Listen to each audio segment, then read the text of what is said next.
Welcome to another online class. Today you'll have 3 videos to watch and we're going to look at underachievement, culture and gender in gifted children. So do differences in achievement among gifted boys and girls still exist? Do gifted girls still fail to realise their potential in adulthood? And are gifted boys still limited in their career choices because of sex role stereotypes? Early research indicated that even as early as grade 3, some children start showing gender preferences for certain subjects. The initial early research suggested that girls favoured English, writing, reading and languages, art and music, whereas boys were favouring the sciences, physical education, computers and social studies.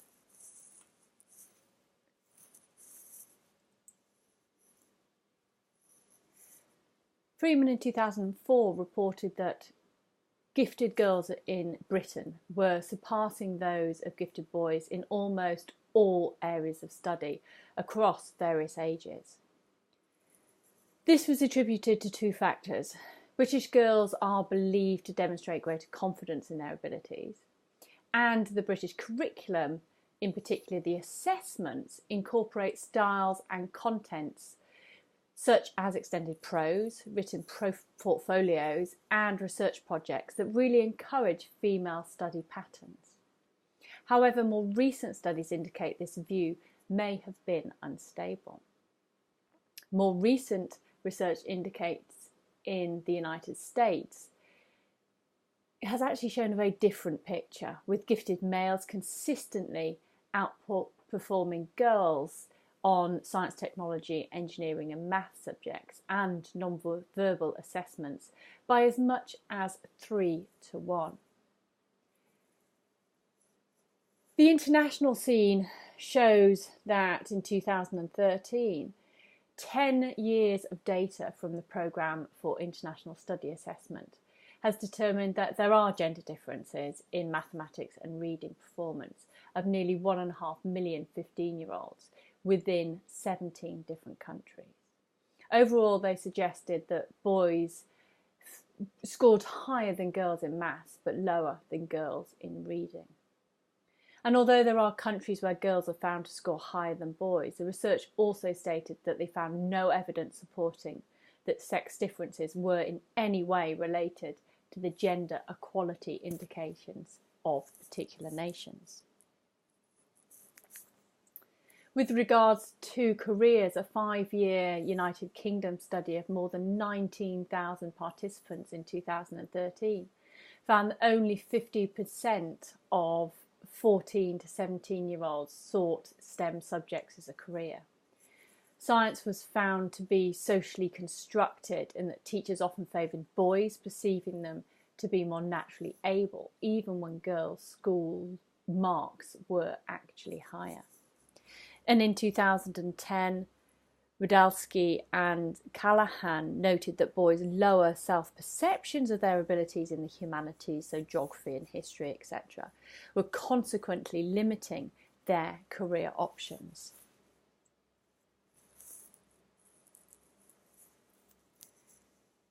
Catano in 2008 found that gifted boys reported less psychological androgyny than gifted girls in terms of personality, which can adversely affect the boys' future career prospects. And although Chimsky-Millet suggested that psychological androgyny has been consistently found as a marker of a characteristic of creative individuals, that males need not diminish their identity as men because of this. Psychological androgyny could therefore serve to empower gifted females to pursue career pathways that they may perceive to be male-dominated, as well as allow them to embrace the challenge of being both homemaker and a career-driven individual. So it becomes increasingly important then to view gifted boys and girls as gifted individuals or bright young people, rather than overemphasise this male-female duality. But don't forget, both, especially girls, tend to spend quite a bit of time on their own.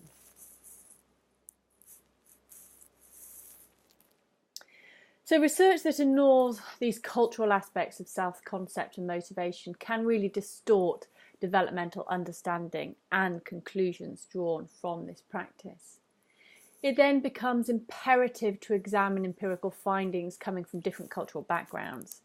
Research studies that look into cultural different gifted communities, such as how home environments influence gifted children's creativity across gender in Saudi Arabia, and a comparison of Dabrowski's overexcitabilities by gender for American and Korean high school gifted students, have given us some insight.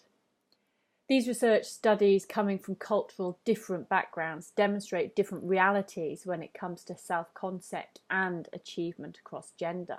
One size does not fit all. In Singapore, for instance, being academically competent and problem-focused appeared to me more important in defining the self-worth of intellectually gifted girls than of boys. Gifted girls in Singapore tended to be less reliant on social support than male counterparts in coping with school concerns.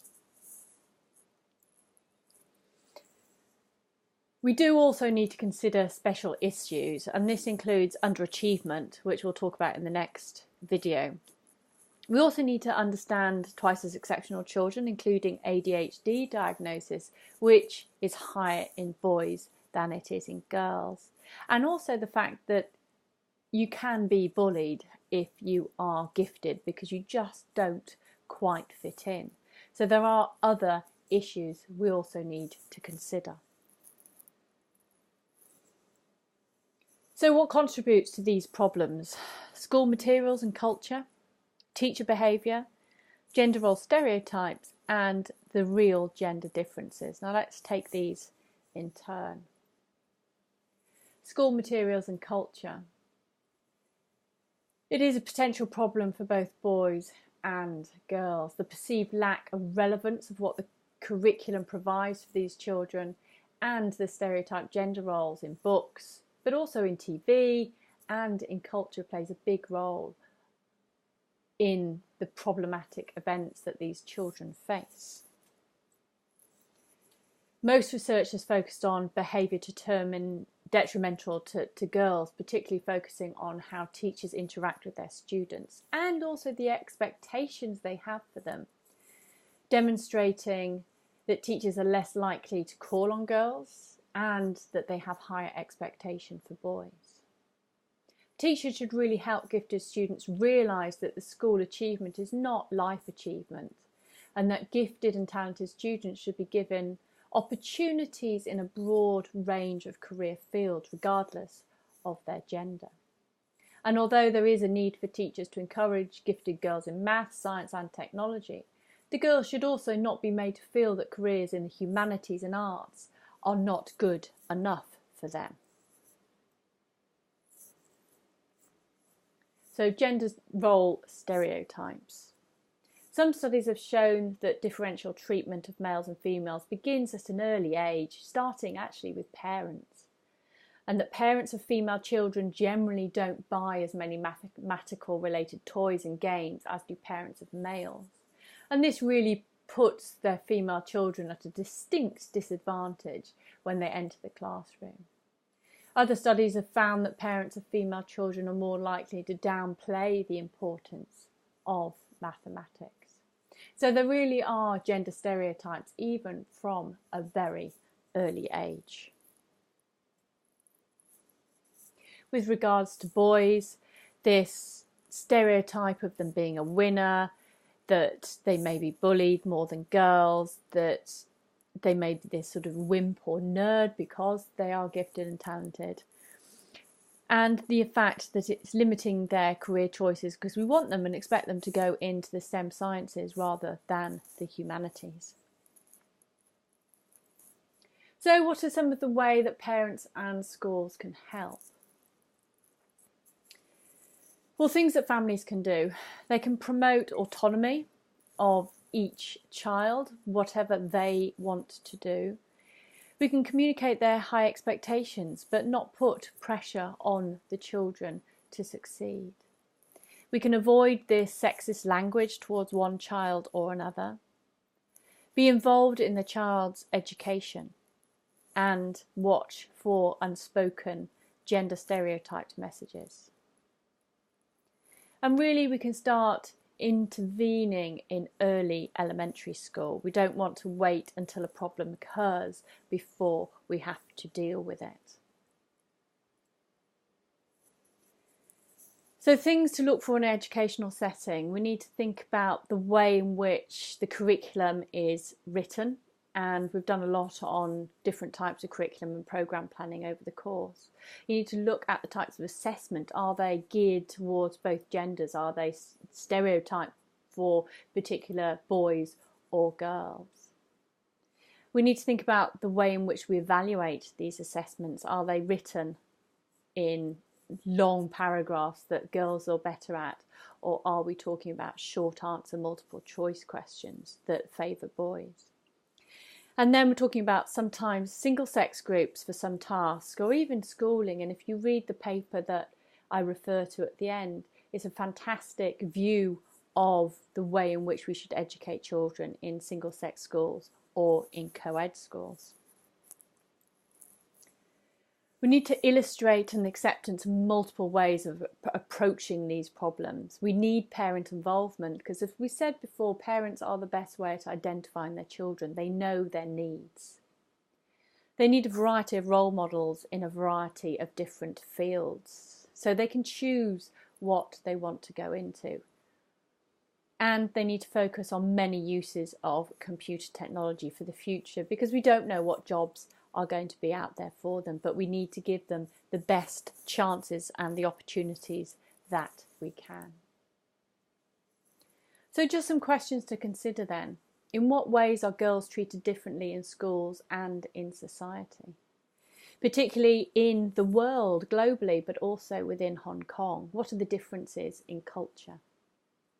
How do gifted girls differ from gifted boys? Is there a difference? How do different social, cultural pressures influence academic and career choices? Certainly when I was growing up within the UK and being educated there, it's very different pressure than being here. What are the emotional stresses faced by gifted children and girls in particular? And what are the social or emotional aspects of giftedness that affect gifted girls? And we'll talk about these in the next video. So it's just something for you to think about. Now I want you to go to the webpage and read the gender differences in Hong Kong. Now this is a really interesting paper. It is not specific to gifted children in particular, but it does give you a very good idea of the gender differences and in the teaching of gender differences within the UK and Hong Kong.